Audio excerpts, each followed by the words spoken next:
Çin yönetimi Doğu Türkistan'da hapsettiği milyonlarca Türk ve Çin'in iç kesimlerine iş gücü olarak gönderdiği yüz binlerce gencin yerine Çinlilerin yerleşmesi için bol teminatlı teşvik paketlerini açıkladı.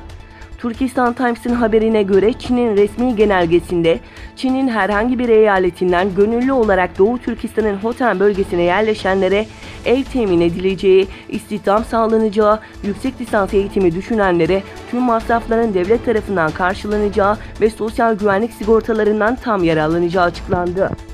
Ayrıca yüksek lisans mezunlarının asgari maaş ödemelerinin 7.000 yuan yani 1050 dolar ile sabitleneceği, ilk başta devlet tarafından 50.000 yuan yani 7.500 dolar yerleşme yardımı yapılacağı, ev satın almayı düşünenlere ek 100.000 yuan yardım yapılacağı bildirilirken, doktorasını bitiren Çinlilere ise asgari olarak 8.000 yuan ödeme yapılacağı belirtildi.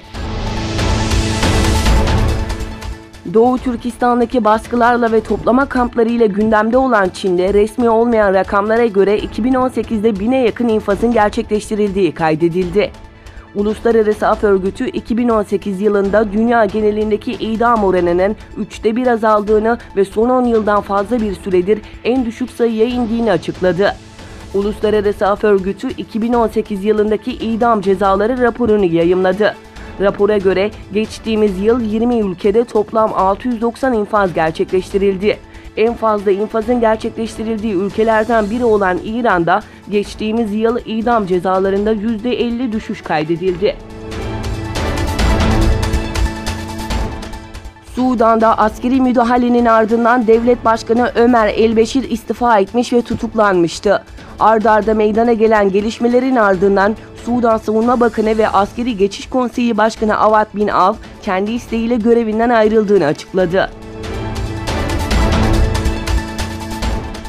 Cezayir'de Abdülaziz Bouteflika'nın istifasından sonra göreve gelen geçici Cumhurbaşkanı Abdülkadir bin Salih'in 4 Temmuz'da Cumhurbaşkanlığı seçiminin yapılacağını açıklamasına rağmen gösteriler 8. Cumasında yüz binlerin katılımıyla devam etti.